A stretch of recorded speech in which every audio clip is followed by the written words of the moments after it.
ఓం నమో వెంకటేశాయ. వెంకటాద్రి సంస్థానం బ్రహ్మాండే నాస్తికించిన వెంకటేశ సమోదేవో న భూతో న భవిష్యతి. కలియుగాన్ని కలికాలాన్ని శాసిస్తున్నవి రెండే రెండు. ఒకటి మనీ, రెండవది షీ అంటే మనిషి, డబ్బు మరియు స్త్రీ ఈ ప్రపంచాన్ని శాసిస్తూ ఉన్నాయి. ఈరోజు మనం కలియుగంలో ఉన్నటువంటి స్త్రీకి సంబంధించిన కొన్ని విషయాలను గురించి తెలుసుకునే ప్రయత్నం చేద్దాం. అందుకనే పక్కన షీని పెట్టుకుని మాట్లాడుతూ ఉన్నా. సో మనకు జనరల్గా 3 కేటగిరీలో అమ్మాయిలు ఉంటారు. పద్మిని జాతి, హస్తిని జాతి, చిత్తిని జాతి అనేటువంటి స్త్రీల గురించి మనం మాట్లాడతాం. పద్మిని జాతి అంటే మామూలుగా హీరోయిన్ సంబంధించిన మెటీరియల్ అని చెప్పొచ్చు మనం. అంటే వాళ్ళు ఎవరైతే వితౌట్ మేకప్ అందంగా ఉంటారో వాళ్ళను మనం పద్మిని జాతి స్త్రీలు అంటాము. అలాగే హస్తిని జాతి స్త్రీలు అంటే కొద్దిగా టచ్అప్ చేస్తే, మేకప్ చేస్తే అందంగా కనిపించే వాళ్ళని అంటాం. ఈ 2 విభాగాలకు సంబంధించిన మాత్రమే మనం ఇప్పుడు మాట్లాడుకుంటున్నాం. కారణం ఏంటంటే ఇంద్రుడు ఇచ్చిన శాపాన్ని బేస్ చేసుకొని ఎవరైతే అందగత్తెలు ఉంటారో కలియుగంలో వాళ్లకు ప్రత్యేకించి వైవాహిక జీవితానికి సంబంధించిన సమస్యలు ఏర్పడతాయని ఇంద్రుడు ఇచ్చినటువంటి ఒక శాపము. అలాగే రాహుకేతులకు ఇచ్చినటువంటి వరం ఏమిటంటే ఎక్కడైతే అందం ఉంటుందో, ఎక్కడైతే డబ్బు ఉంటుందో, ఈ అందం ద్వారా లేదా డబ్బు ద్వారా వాళ్ళు సమాజంలో పొందబోయేటువంటి ఏవైతే బెనిఫిట్స్ ఉంటాయో వాటన్నింటినీ హరించమని చెప్పి రాహుకేతులకు ఇంద్రుడు ఇచ్చినటువంటి ఒక వరం. సో ఈ వరాన్ని బేస్ చేసుకొని కలియుగంలో చాలామంది అమ్మాయిలు కొన్ని సమస్యల బాట పడతా ఉన్నారు. వాటి గురించి ఈరోజు మనం డిస్కస్ చేసే ప్రయత్నం చేద్దాం. ముందుగా అమ్మ, ఇది డబ్బు. సో జనరల్గా బేసిక్గా మగవాళ్ళ పరిస్థితి వేరు, ఆడవాళ్ళ పరిస్థితి వేరు. ఆడవాళ్ళు డబ్బు సంపాదించాలి అంటే గుర్తుంచుకోండి, ఫస్ట్ ప్రయారిటీస్ తండ్రి. ఒక బాగా డబ్బు ఉన్నటువంటి వ్యక్తికి కూతురుగా పుట్టడం. రెండవ ఆప్షన్ డబ్బున్నటువంటి వ్యక్తికి భార్యగా వెళ్ళడం. ఈ 2 ముఖ్యమైనటువంటి ఉంటాయి. సో అందుకనే ఒక సామెత ఉంది, రాజు కావాలంటే రాజ్యాలను గెలవాలి, బట్ రాణి కావాలంటే రాజును గెలిస్తే చాలు. కానీ ఇక్కడ ఈ 2 లేవనుకుందాం. సపోజ్ అంటే తండ్రి ఒక డబ్బున్నటువంటి తండ్రికి కూతురుగా పుట్టలేదు, అలాగే డబ్బున్నటువంటి భర్తకి భార్యగా వెళ్ళలేదు. మరి అలాంటప్పుడు ఏం చేయాలి అంటే నువ్వే స్వంత ఎంపైర్ను నియమించుకోవాలి. నువ్వు స్వంత ఒక సామ్రాజ్యాన్ని స్థాపించుకోవాలి. అప్పుడే నీ జీవితంలో ఆ కింగ్డమ్ అనేటువంటిది, కింగ్డమ్ ఆర్ క్వీండమ్ ఏదైనా సరే, కానీ స్వతహాగా మీకు డబ్బున్న భర్త దొరకకపోయినా, డబ్బున్న తండ్రికి కూతురుగా పుట్టకపోయినా మీరు స్వతహాగా డబ్బు సంపాదించుకోగలిగితే దాన్నే స్వయంకృతం అంటాం మనం. సో ఈ డబ్బు సంపాదించుకోవడానికి అర్హతలు ఎవరికి ఉన్నాయి? హస్తిని జాతి స్త్రీకి, పద్మిని జాతి స్త్రీకి ఉన్నాయి. ఇవాళ సోషల్ మీడియాలో ఒక సోషల్ మీడియా ఇన్ఫ్లుయెన్సర్గా అట్లీస్ట్ ఒక 1 మిలియన్ ఉన్నటువంటి ఫాలోవర్స్ ఉన్న అమ్మాయిలు ఇంట్లో కూర్చొని నెలకు 10 లక్షల రూపాయలు సంపాదిస్తున్నారు. సో ఆ 10 లక్షలను మీరు జాగ్రత్తగా ఖర్చు చేస్తే 4-5 సంవత్సరాల్లో మీరు కోటీశ్వర్ల రూపం ఎత్తేటువంటి అవకాశం ఉంటుంది. సో ఇలాంటి పరిస్థితిని మనం ఎవరైతే తెలివిగా ముందుకు వెళ్ళి ఒక హీరోయిన్ అవ్వచ్చు, ఒక ఎంటర్ప్రెన్యూర్ అవ్వచ్చు, ఒక పొలిటీషియన్ అవ్వచ్చు, ఎవరైనా సరే గుర్తుంచుకోవాల్సింది మీ అల్టిమేట్ గోల్ డబ్బు. మీ డబ్బు, మీరు స్వతహాగా మీకు డబ్బు లేదంటే మీరు డబ్బు సంపాదించడం కోసం మీ టార్గెట్ను మీరు ఖచ్చితంగా రీచ్ అవ్వాలి. మీరు డబ్బు సంపాదించాలి, కోట్లలో సంపాదించాలి. సో మీకున్నటువంటి కోరికలను తీర్చుకోవాలి అంటే కసిగా సంపాదించాలి. సమాజము ప్రతి వ్యక్తిని, డబ్బున్న వాళ్లను ఎప్పుడు కూడా రాళ్ళేయడానికే ప్రయత్నం చేస్తుంది. అద్దాల మహల్లో ఉండే ఆ అద్దాల మీదనే రాళ్ళు పడతా ఉంటాయి. సో ఆ రాళ్లకు మీరు భయపడాల్సినటువంటి పరిస్థితి లేదు. అసలు సమాజం గురించి పట్టించుకోవాల్సినటువంటి పరిస్థితి లేదు. కారణం, భారతదేశంలో ఒక పోర్న్ స్టార్ అయినటువంటి సన్నీ లియోను ఎంత పేరు తెచ్చుకుందో మీకు తెలుసు. ప్రపంచంలో కొన్ని వేల పోర్న్ వీడియో చేసినటువంటి ఒక అమ్మాయి మన దగ్గర ఒక హీరోయిన్, ఒక మంచి ఆర్టిస్ట్. అంటే మీరు చేసే వృత్తికి, మీ ప్రవృత్తికి, మీ మానసికమైనటువంటి విషయానికి సంబంధం లేదు. సన్నీ లియోను ఒక 6 పిల్లల్ని దత్తత తీసుకొని తను వాళ్ళను పోషిస్తూ ఉంది. సో అది వృత్తి మాత్రమే. అంటే ఉదాహరణ దీనికి ఎగ్జాంపుల్ చెప్తా. ఒక అయ్యప్ప మాల వేసినటువంటి ఒక హీరో షూటింగ్లోకి వచ్చి జీన్స్ ప్యాంటు, టీషర్టు వేసి షూటింగ్ అయిపోగానే మళ్ళీ అయ్యప్ప మాల వేసుకొని తన పని తను చేసుకుంటాడు. సో ఇక్కడ కూడా అంతే. ఇక్కడ నువ్వు ఎలా సంపాదించావు అన్నది ముఖ్యం కాదు. ఎందుకంటే నువ్వు సంపాదించావా లేదా, సమాజంలో నీ క్రెడిబిలిటీ ఏంటి అనేది పక్కన పెడదాం. ఎందుకంటే ఇవాళ ఒక హీరోయిన్ స్విమ్మింగ్ సూట్ వేసుకుంది, 5 లక్షలు ఎక్కువ తీసుకుంది అంటే సమాజంలో ఎవడో పిచ్చిముండా కొడుకు ఒక 4 మాటలు మాట్లాడతాడేమో, కానీ రోడ్డుపైకి వెళ్తే వాడే ఫస్ట్ సెల్ఫీ దిగుతాడు. సో ఇక్కడ నేను చెప్పదలుచుకున్న పాయింట్ ఏంటంటే నీకు ఉన్నటువంటి అందాన్ని వాడుకొని నువ్వు డబ్బు సంపాదించడం అనేటువంటిది తప్పు కానే కాదు. భగవంతుడు నీకు ఇచ్చిందే డబ్బు సంపాదిస్తేందుకు. ఒక హీరోయిన్గా ఒక కెమెరాలో నువ్వు కనిపిస్తున్నావు అందంగా అంటే భగవంతుడు నీకు ఏదో రీజన్లో అందం ఇచ్చాడు. ఆ అందాన్ని నువ్వు ముందు పెట్టి డబ్బు సంపాదిస్తున్నావు అంటే తప్పేం లేదే. ఒక యాడ్లో కూడా ఒక అమ్మాయిని వాడుకుంటారు. అంతెందుకు ఇవాళ రేపు ఒక ఎంక్వైరీ ఆఫీస్లో కూడా ఒక అమ్మాయిని పెడతారు. సో కలియుగంలో ఎప్పుడైతే అమ్మాయికి ప్రాధాన్యత పెరిగిందో దాన్నే మనం మనిషి అని మాట్లాడతాను నేను, మనీ అండ్ షీ. సో ఖచ్చితంగా మిమ్మల్ని మీరు ముందుకు తీసుకెళ్ళి, మీ అందాన్ని మీరు ముందుకు తీసుకెళ్ళి మీరు డబ్బు సంపాదించడానికి, దాన్నే మనం కింద ఏం మాట్లాడుకుంటున్నాం అంటే పాశ్చాత్యమా లేదా సాంప్రదాయమా, ఈ రెండు తీసుకున్నాం. సో ఏ అమ్మాయి అయినా స్విమ్మింగ్ పూల్కు చీర కట్టుకొని వెళ్ళదు, రైట్? అలాగే ఏ అమ్మాయి అయినా పబ్బుకు చీర కట్టుకొని వెళ్ళదు. సో స్విమ్మింగ్ పూల్కు స్విమ్ సూట్లో వెళ్తుంది, పబ్బుకు పబ్బు డ్రెస్లో వెళ్తుంది. అంతేగాని ఆ అమ్మాయిలకు మనం చెప్పే స్థాయి మనకు లేదు. ఎందుకంటే వాళ్ళ డ్రెస్ సెన్స్ వాళ్ళకు తెలుసు. వాళ్ళు దీపావళికి ఎలా రెడీ అవ్వాలి, దసరాకి ఎలా రెడీ అవ్వాలి, ఫంక్షన్కి ఎలా రెడీ అవ్వాలి, ఒక శ్రీమంతానికి ఎలా రెడీ అవ్వాలి, ప్రతిదీ వాళ్ళకు తెలుసు. కాబట్టి మనము రెండు కలయికల సంయోగంగా ఉండాలి. ఇటు పాశ్చాత్య ధోరణిలో అవుట్ఫిట్స్ వేసుకుంటూ మిడ్డీస్ వరకు వెళ్ళినా తప్పులేదు. అలాగే అట్ ది సేమ్ టైం అటు చీర లేదా ఓని మీరు సాంప్రదాయబద్ధంగా ఉన్న సిచ్యువేషన్ బట్టి ఉండండి, సిచ్యువేషన్ బట్టి సంపాదించండి. సో ముందుకు వెళ్ళండి. ఇంతవరకు ఓకే. ఇది డబ్బు సంపాదించడంలో ప్రథమ లక్షణం. సో సమాజానికి వ్యతిరేకంగా, సమాజాన్ని పట్టించుకోకుండా డబ్బు సంపాదించడం. ఇంకా చాలా వరకు జనాలు నాశనం అయ్యేది ఎక్కడ అమ్మాయిలంటే ప్రేమ. ఈ ప్రేమ అనే దగ్గర సర్వనాశనం అయిపోతున్నారు అమ్మాయిలు. ఏం చేస్తారంటే ఫస్ట్ ఒక విధవను మంచి వెతికి ఒక విధవను చూసుకుంటారు. అది గుర్తుంచుకోవాలి. విధవను చూసుకుంటారు, ఆ విధవను పెళ్లి చేసుకుంటారు, లేదా విధవను ప్రేమిస్తారు. ఆ విధవ వాడు కరెక్ట్గా టార్గెట్ ఈ అమ్మాయి సంపాదించే డబ్బును దృష్టిలో పెట్టుకొని వస్తాడు వాడు. వీళ్ళు ఏం చేస్తారు, వాడు చూపించే ప్రేమను ఎత్తిలో చేతులు పెట్టి మసాజ్ చేయడమో, లేకపోతే ఒక అన్నంలో ఆవకాయ ముద్దపప్పు కలిపి సాంబారు కలిపి తినిపించడమో, ఇలాంటి వాడికి పడిపోతారు.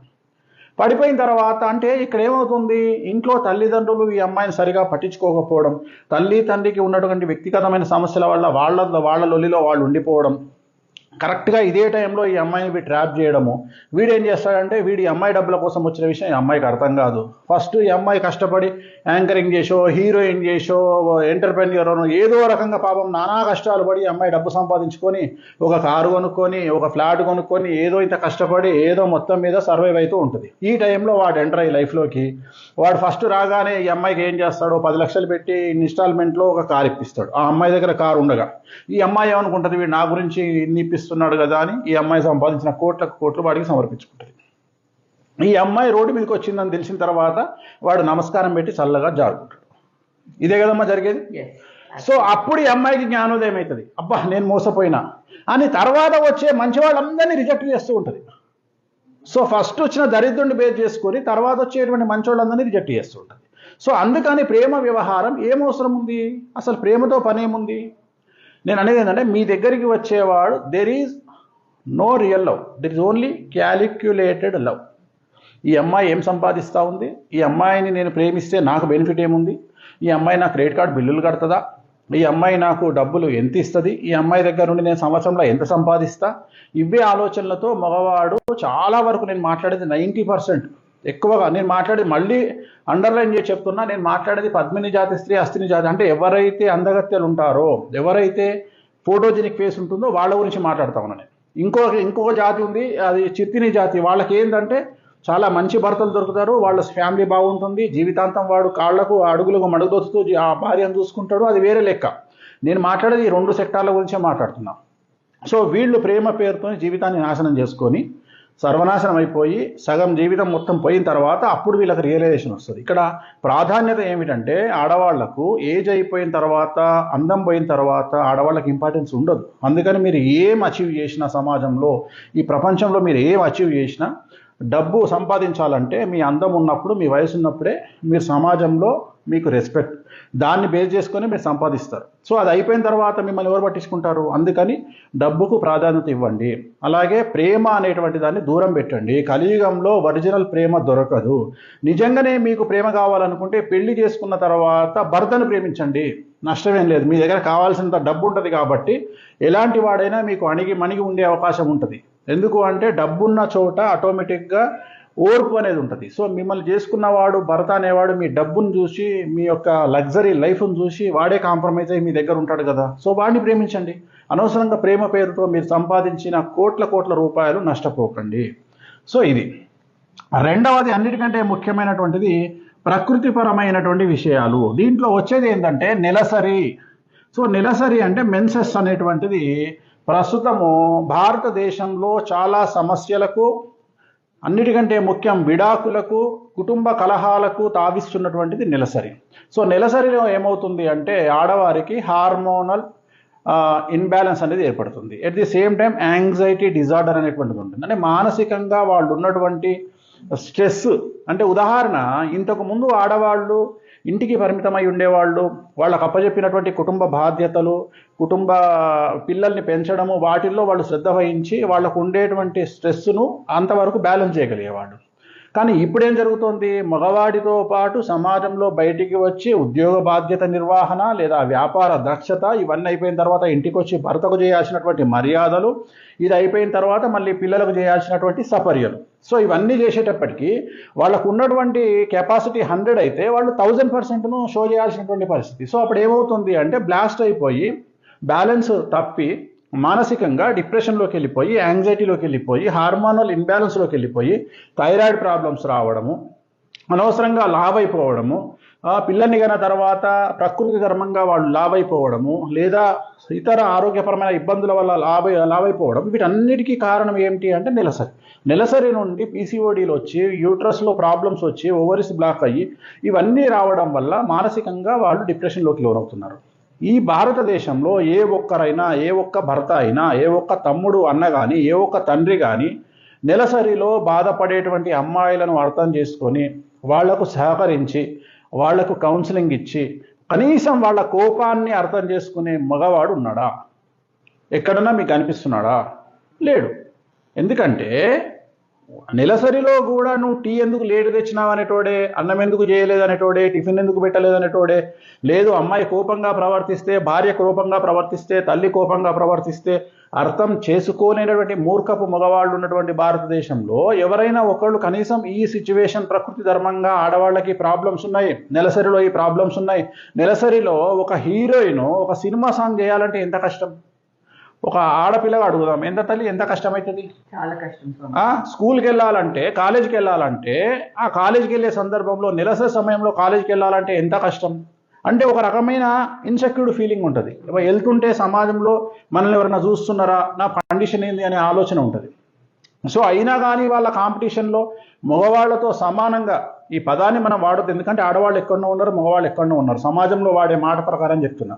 సో సమాంతరంగా వెళ్తున్నటువంటి సందర్భంలో ప్రకృతిపరమైన ఇబ్బందులు వాళ్ళు ఫేస్ చేస్తూ కూడా, మగవాళ్ళ నుండి సహాయం లేకుండా కూడా ముందుకు వెళుతున్న సందర్భంలో నేను అదే చెప్పదలుచుకున్నా, సాధ్యమైనంత వరకు ఈ ధర్మాల విషయంలో ఈ ప్రత్యేకించి ఈ మీకు వచ్చినటువంటి ఏదైతే మెన్సెస్ ఉందో, నెలసరి ఉందో, దాన్ని ఆ టైంను ఓవర్కమ్ చేయండి. మీకు మేజర్ ప్రాబ్లం, ఆడవాళ్ళకు వచ్చే మేజర్ ప్రాబ్లం, ఆ 4 రోజులు మీరు బ్యాలెన్స్ చెయ్యకపోవడం వల్ల దాని ఎఫెక్ట్ తర్వాత వచ్చే 2-3 నెలల మీద పడుతుంది. సో దయచేసి నేను చెప్పేది ఏంటంటే అది చాలా చిన్న విషయం, దానికి అంత ఇంపార్టెన్స్ ఇవ్వకండి. ఇంకొక ముఖ్యమైన విషయం చెప్తున్నాం, ప్రాణం పోయినా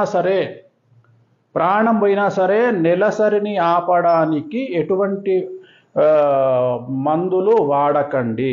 వాడు ఎవడైనా సరే, మీకు పెళ్ళి అంటాడా, తద్దిరం అంటాడా, ఇంకేదంటాడా, ఎట్టి పరిస్థితి దర్శనాలు అంటాడా, దేనికైనా సరే దయచేసి నెలసరిని ఆపడానికి వాడే మందు బిళ్ళలను, మెడిసిన్స్ని వాడకండి. దానివల్లనే ఆడవాళ్ళ జీవితం సర్వనాశనం అవుతుంది.